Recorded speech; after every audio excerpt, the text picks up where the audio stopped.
dal leen ak jàmm ñu koy tàqan yéenekaay xëy ndoo tàmbale ko solo yéenekaay dikkaat na ci mbiru Ousmane Sonko ak état bu Sénégal yéene procureur la muy reproché Ousmane Sonko leaderu Pastef xëy na koo nettale ay dossier 10 gan naka la ngàcc ci dodam yéenekaay bi nag loolee lépp nag boo ko boolee libération ne moom tax procureur bi dal dee sàkku rek mandat de dépôt jëmale ko Ousmane Sonko ndax jàpp ne nag Ousmane Sonko mars 2021 ba nëgën nag lépp li nga xamante ne réew mi dund na ko ci wàllum trouble Ousmane Sonko mooy li ko sooke loolee tax nag tribune yéenekaay ne fi ñu toll nag procureur mayul Ousmane Sonko ko dara nag yéenekaay bi nag yokku si ne dikk ak Juan Branco ci réewum Sénégal ak surprise nag mu ngay défier procureur waaye itam di tirer ci kaw régime Macky Sall gendarmerie ak police ñoom jotees nañu ab ndigal ngir ñu arrêté ko Sud Quotidien lundi de tous les dangers ndax tey jii la Ousmane Sonko war a jàkkaarloog àttekat bi ngir ñu déglu ko ci li nga xamante ne ci moom lañ koy toppee yéenekaay bi nag fi ñu toll altine ji ñëpp a ngi géeteru ñëpp a ngi tiit jàkkaarloo nag ëllëgu Sénégal ndax palais de justice nag ci jamono ji fa Ousmane Sonko nekk ci garde à vue ca grève de la faim la dal dee nekk moo ngay xiifal ndax jàpp ne lañ ko teg amul leen loo xamante ni ci dëgg la Ziguinchor ci jamono joojee ne moom policier ñoo ngi fa taxaw temm haute surveillance policière nag moo fa dal dee nekk Sonko la descente des aux enfers enquête yéenekaay noonu la xëy fësalee nag arrestation leaderu Pastef boobee am na lu bari lu mu sookee dossier mortal combat force spéciale commando cocktail molotov combat final procureur de la république sàrdi na Ousmane Sonko ba mu 10 gan avocat yu Sonko nag janook taskatu xibaar ne mbir moomi nag les droits de notre client dañ koo bafoué ak yelleefu Ousmane Sonko amul dara loo xamante respecté nañ ko impact sur la contumace une bataille boo xamante ne ci moo nar a dox ci diggante défense ak ministère public yi Ousmane Sonko le feu ak li nga xamante ni mooy risque yi nga xamante moo nar a lalu ci ndodam le leader de Pastef moom dafa na tàmbale ab grève de la faim ngir wane naqaram ci mbir mi Walf Quotidien dikkaat ci tuuma yi nga xamante ni ci moom lañ lal ci ndodal Ousmane Sonko ak emprisonnement militant yi moom dissolution Pastef naka si jamono ji moo ngi ci yoon nag ndax jàppale naka fi mu toll nii yax yi gënoon a dëgër te ñu seq Pastef naka gars yi jàpp nañ leen tëj leen ci kaso gi kii yi ñu yéero gi tëj ci kaso gi kay fi mu toll nii te muy yoon mooy Ousmane Sonko yéene kaay bi ne procureur ba criminaliser dossier bi Sonko nag tàmbale ab grève de la faim lundi boo xamante ni ci risque yu bëri mun na cee lal ci jamono joojee yor yéene kaay ne professeur Ndiak Fall moom teggi na ba mu set wecc naka kàddu yi nga xamante ni procureur daal dina koy yëkkati ndax jàpp ne la mu wax ci kaw ba ci suuf amul dara loo xamante ni am na ci laas yéene kaay ni am bu am kay mooy procureur moom noppi na ba pare yóbbu Ousmane Sonko ca prison ba lii quotidien mbir mi moom moo ngay gën a métti ci diggante Ousmane Sonko leaderu Pastef boobee moom identifié nañ comme instigateur jëm ci trouble yi nga xamante ni moo am ci réew mi la xew ci mars 2021 ba nëgë ni procureur yéene kaay ne du kenn ku dul Ousmane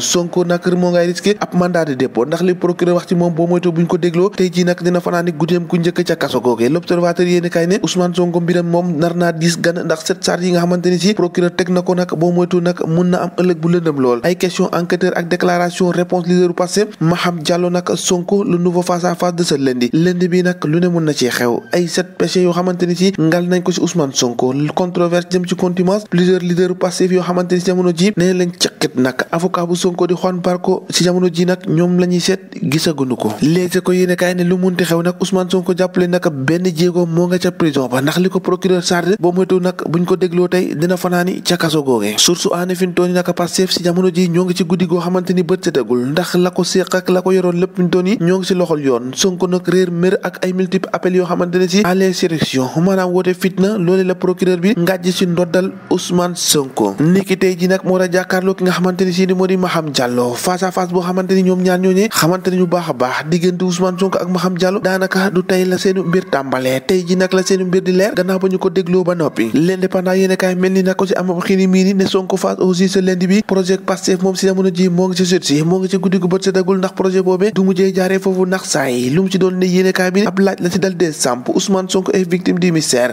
dëgg la nag la dutu Bougane Gueye Dany moo ni waxee na mu waxee moom procureur naka ci bés bi le jour moo di 7 chef d'accusation yoo xamante ni ci ngàjj na ko ci ndoddal Ousmane Sonko procureur chargé na pour association de malfaiteurs terrorisme atteinte à la sûreté de l'État leader Pastef nag moom jàpp ni na fi mu toll nii nag yoonam dëgg nag moo di yoonu kaso gi Pape Alé Niang arrêté nañ ko Toussaint Manga moom convoqué nañu ko Sonko nag moom yéene kaay bi ne njortees nañu ne dafa tàmbale ab grève de la faim ci réew mi ñoo ko déggandoo jàngin jëf ba ëllëg